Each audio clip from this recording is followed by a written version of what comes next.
बुद्धिमान बहू की 4 बातें गांठ में बांध लेना। गरीबी आपके आसपास भी नहीं आएगी, कोई आपको गरीब नहीं कर पाएगा। नमस्कार प्रिय दर्शकों, एक बार फिर से आप सभी दर्शकों का हमारे YouTube चैनल में स्वागत है। जय श्री कृष्णा, जय श्री राधे। दोस्तों, एक बुद्धिमान बहू की कहानी आज हम आपके लिए सुनाने के लिए जा रहे हैं। इस कहानी को बड़े ध्यान से सुनना, यह कहानी आपके जीवन में बहुत काम आएगी। दोस्तों, किसी गांव में धनी राम नाम का एक अमीर आदमी रहता था। उसके 4 बेटे थे। चारों बेटों का विवाह हो चुका था। चारों बेटों की जो बहुएं थीं, उनमें से सबसे छोटी बहू पढ़ी लिखी और बहुत ही बुद्धिमान थी। छोटी बहू जब से मनीराम के घर में आई, उसके घर की उन्नति होने लगी। वह सचमुच लक्ष्मी के समान थी। उस दिन से ना तो उसके घर में कोई बीमार रहता था, न किसी तरह का घर में कोई लड़ाई झगड़ा होता था। छोटी बहू के आने से घर में सुख समृद्धि बढ़ती चली गई। पूरे परिवार में खुशी का माहौल था। अक्सर ये देखा गया है कि इस दुनिया में ऐसे लोगों की भी कमी नहीं है जो दूसरों को हंसता खेलता खाता पीता नहीं देख सकते।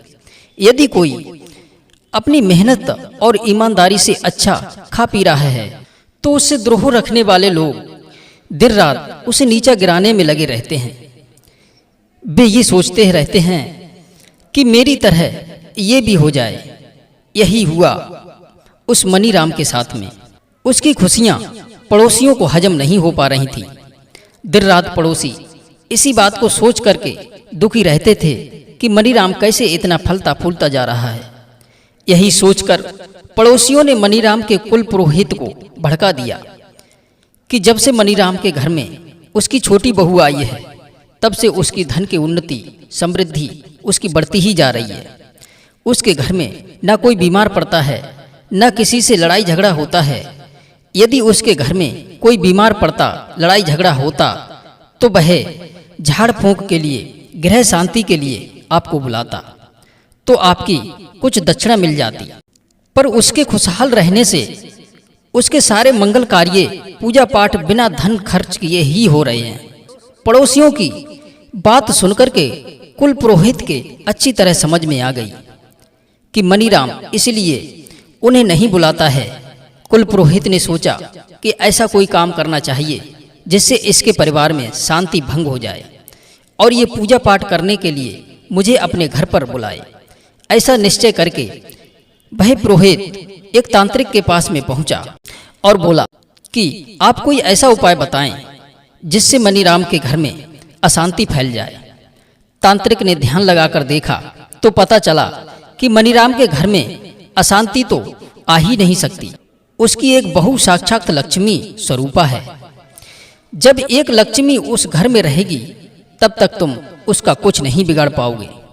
पुरोहित कहने लगा, तब तो मुझ पर रोजी रोटी का संकट आ जाएगा, क्योंकि कहते हैं कि चोर अपनी जीविका चलाता है असावधान आदमी से, वैद्य अपनी जीविका चलाता है रोगी से, मतवाली स्त्रियां अपनी जीविका चलाती हैं कामी पुरुषों से, राजा अपनी जीविका चलाता है झगड़े करने वालों से, विद्वान अपनी जीविका चलाते हैं मूर्ख व्यक्तियों से, और पुरोहित अपनी जीविका चलाता है यजमानों से। पुरोहित की बात सुनकर के तांत्रिक कहने लगा, यदि ऐसी बात है तो एक काम करो, अगर तुम मनीराम के खेत में से एक बांस उखाड़ करके ले आओ तो उसके घर में घोर अशांति फैल जाएगी। यह सुनकर पुरोहित तुरंत मनीराम के घर पहुंचा। मनीराम से जरूरत की बात कहकर मनीराम से एक बांस मांगा। मनीराम पुरोहित की बात को भला कहाँ टाल सकता था।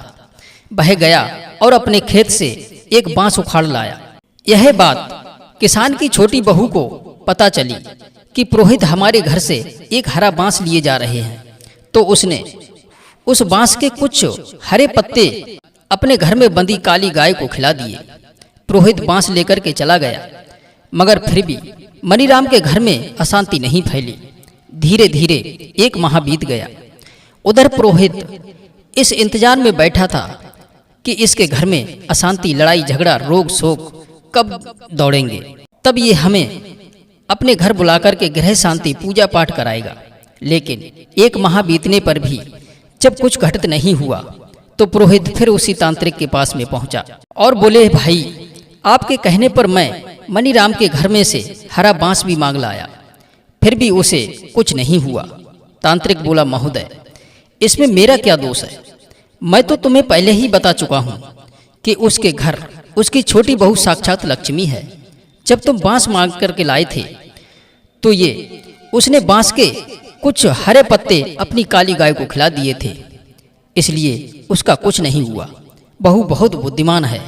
जब तुम बांस मांगने गए थे तो उसकी बुद्धिमान बहू समझ गई और उसने उस हरे पत्ते काली गाय को खिला करके तंत्र काट दिया था। अब तुम एक काम करो, मनीराम के घर से वह गाय मांग लाओ जिसको उसने पत्ते खिला दिए थे। तांत्रिक के कहने पर पुरोहित फिर मनीराम के घर पहुंचा और बातें बनाते हुए बोले, मनीराम, मेरी बहू ने एक मेरे बेटे को जन्म दिया है और हम लोगों की इतनी हैसियत नहीं कि हम उन्हें गाय का दूध पिला सकें। अगर आप मेहरबानी करके अपनी काली गाय कुछ दिनों के लिए हमें दे दें तो आपकी बड़ी कृपा होगी। मनीराम पुरोहित को खाली हाथ नहीं लौटा सकता था, इसलिए वह अपनी छोटी बहू के पास गया और पुरोहित को गाय देने वाली बात कही। बहू ने कहा, पिताजी, यदि ऐसी बात है तो गाय पुरोहित को दे दो, लेकिन उससे पहले हमें एक काम कर लेने दो। इतना कहकर के मनीराम की छोटी बहू ने अपनी चादर के कुछ धागों से गाय के आंसुओं को पोंछ लिया और गाय के आंसुओं में भिगो करके उस चादर के कोन को रख लिया और गाय पुरोहित को दे दी। पुरोहित गाय लेकर के चले गए और मन ही मन बड़े प्रसन्न होने लगे कि अब तो उसके घर में विपत्ति आएगी। जब विपत्ति आएगी तब वो मुझे पूजा पाठ के लिए जरूर बुलाएगा। इसी तरह धीरे धीरे 2 महीने बीत गए, पर मनीराम के घर में अशांति नहीं आई। अब तो पुरोहित जी फिर उसी तांत्रिक के पास में गए और बोले, भाई, मैंने तुम्हारे कहने पर मनीराम के घर से गाय भी मांग करके लाया था, फिर भी वह खुशहाल जिंदगी जी रहा है। 2 महीने बीत गए, फिर भी उसके घर में कोई बीमार नहीं पड़ा, न कोई लड़ाई झगड़ा हुआ। अब हमारी जीविका कैसे चलेगी? तांत्रिक ने ध्यान धर कर देखा तो वह समझ गया कि उसकी छोटी बहू ने गाय को देने से पहले उसके गाय के आंसुओं को अपनी चादर से पोंछ लिया था, इसलिए खुशहाली उसके पास ही रह गई। अब तुम वह चादर किसी तरह से मांग कर लाओ, तभी उसके घर में विपत्ति आएगी। तांत्रिक की बात सुनकर के पुरोहित जी फिर मनीराम के घर पहुंचा और मनीराम से निवेदन किया कि वह अपनी छोटी बहू की चादर मुझे दे दे। मेरी बेटी कीर्तन सुनने के लिए दूसरे गांव जा रही है। मेरे पास इतने पैसे नहीं हैं कि मैं अपनी बेटी को एक नई चादर दिला सकूं। मनीराम कहने लगा, महाराज, इसमें कौन सी बड़ी बात है? लो, मैं अभी बहू से चादर मांग करके लाता हूं। इतना कह करके मनीराम बहू के पास में गया, बहू से चादर मांगने लगा। बहू बड़ी समझदार थी। उसने चादर देने से पहले चादर के वही धागे यानी काट करके निकाल लिए जो गाय के आंसुओं से भीगे थे और चादर ले जाकर के पुरोहित को दे दी। पुरोहित चादर लेकर के अपने घर पहुंचा और मनीराम के घर में विपत्ति आने का इंतजार करने लगा। इंतजार करते करते 2 महीने बीत गए, मगर उसे ऐसी कोई खबर सुनने को नहीं मिली कि मनीराम के घर में कोई बीमार हुआ हो, कोई झगड़ा हुआ हो। पुरोहित जी फिर भाग करके महात्मा जी के पास पहुंचे और बोले, महाराज, मैं उसकी छोटी बहू की चादर मांग लाया, लेकिन फिर भी कुछ नहीं हुआ। महात्मा जी ने ध्यान धर करके देखा तो कहने लगे, पुरोहित जी, वह बहुत बड़ी बुद्धिमान है। उसने गाय के आंसुओं से भीगे हुए चादर के धागे तोड़कर निकाल लिए। अब उसकी खुशहाली अब भी उसी के पास है। अब तो मनीराम को विपत्ति में डालने का एक ही तरीका है, उसकी छोटी बहू को किसी प्रकार से उसके घर से निकलवा दो, तभी कुछ हो सकता है, वरना नहीं। जाओ, अब इस विषय में बात करने के बाद ही मेरे पास आना, मैं तुम्हें और नहीं बता सकता। महात्मा जी की बात सुनने के बाद पुरोहित मनीराम के घर गया। सोचने लगा कि मनीराम की छोटी बहू को घर से कैसे निकलवाऊं। मनीराम के घर के सारे लोग उस बहू से बहुत प्यार करते थे। वे खुद तो बिना किसी बात के उसे घर से निकाल नहीं सकते। तब पुरोहित के मन में एक युक्ति आई। उसने मनीराम से कहा, देखो भाई, मानना और न मानना तुम्हारे हाथ में है। कल रात मैंने एक सपना देखा। मेरे सपने में एक दिव्य पुरुष आकर कह रहा था कि तुम मनीराम के कुल के पुरोहित हो और उसके घर की हानि, लाभ, दुख, सुख का निवारण तुम ही करते हो। देवदूत ने मुझसे कहा कि धनीराम की छोटी बहू को यदि घर से नहीं निकाला गया तो उसके घर में दुखों का पहाड़ टूट पड़ेगा। तुम ये बात मनीराम को जाकर के बता दो कि उसकी बहू बहुत ही अभागिनी स्त्री है, उसे घर से निकाल देना ही शुभ है। पुरोहित की बात सुनकर के मनीराम बहुत चिंतित हो गया। उसने अपने बेटे को बुलाकर सारी बात बताई कि आपकी पत्नी की वजह से हम लोग एक दिन बहुत बड़ी विपत्ति में पड़ जाएंगे, इसलिए तुम अपनी बहू को घर से निकाल दो। उन दोनों की बातें छोटी बहू ने चुप करके सुन ली। छोटी बहू कहने लगी, पिताजी, यदि मेरे कारण इस घर में विपत्ति आएगी तो मैं स्वयं ही इस घर को छोड़कर चली जाती हूँ। इतना कह करके वो घर से जाने लगी। उसके पति ने देखा तो वह भी घर छोड़कर के अपनी पत्नी के साथ चला गया। अब तो लक्ष्मी बहू के घर से जाने के बाद मनीराम के घर में घोर आपत्ति फैलने लगी। कभी आपस में लड़ाई झगड़ा, कभी बीमारी, कभी धन हानि। कुछ ही दिनों में मनीराम कंगाल हो गया। पुरोहित इधर उधर की बातें बताकर झाड़ फूंक करने के नाम पर उससे धन ऐंठता रहा। इधर खेती बाड़ी, व्यापार सब थम सा गया। छोटी बहू के जाने के बाद उसकी अन्य बहुएं उस घर की गृहस्थी नहीं संभाल सकी। दिन पर दिन उसकी हालत बिगड़ती चली गई।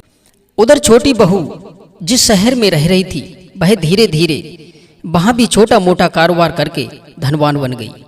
कुछ दिन बाद मनीराम को अपनी गलती का एहसास हुआ। मनीराम ने सोचा कि उसने पुरोहित की बातों में आकर उसने अपने घर को बर्बाद कर लिया। लक्ष्मी जैसी बहू को घर से निकालकर वह कंगाल बन गया। वह अपनी बहू और बेटों को बुलाने के लिए शहर में गया और उससे अपने किए की क्षमा मांगी। बहू कहने लगी, पिताजी, जब इंसान धन से बढ़ने लगता है तो उससे लाभ उठाने वाले, उसे बर्बाद करने वाले, उससे जलने वाले सलाहकार बहुत मिल जाते हैं और बिन मांगे ही सलाह देने लगते हैं। यदि मनुष्य बिन मांगे मिलने वाली सलाह में फंस गया तो इसका विनाश होने लगता है। समझदारी इसी में है कि वह सुने सबकी, करे वह जो उसके हित में हो। दूसरी बात यह है कि मनुष्य को हर कार्य के प्रति स्वयं सतर्क और सावधान रहना चाहिए। मनुष्य की स्वयं की गलतियों से ही वह दुखी होता है। यदि वह अपने धन की सुरक्षा नहीं करेगा, लापरवाही बरतेगा, तो धूर्त चोर तो अपना मौका मार ही ले जाएंगे। इसमें तुम चोर को दोष दो, ये ठीक नहीं है। नंबर 3 ये है, अपने कार्य पर विश्वास करो। यदि हमें अपने कार्य पर, अपनी योग्यता पर विश्वास है तो आपका कार्य आपको फल जरूर देगा। नंबर 4, विपत्ति आने से पहले ही उसका समाधान कर लेना चाहिए। हर कार्य दूसरों की सलाह पर ना छोड़ें। जो लोग सावधानी पूर्वक सोच विचार कर कार्य करते हैं वे विपत्ति से लड़ने का उपाय पहले ही खोज लेते हैं। उन्हें बाद में पछताना नहीं पड़ता है। जैसे कर्जा, अग्नि, शत्रु और रोगों का जो समय रहते दबा लेता है, उनके जीवन में बैठकर रोने का अवसर नहीं आता है। दोस्तों, आपको यदि कहानी पसंद आई हो तो कहानी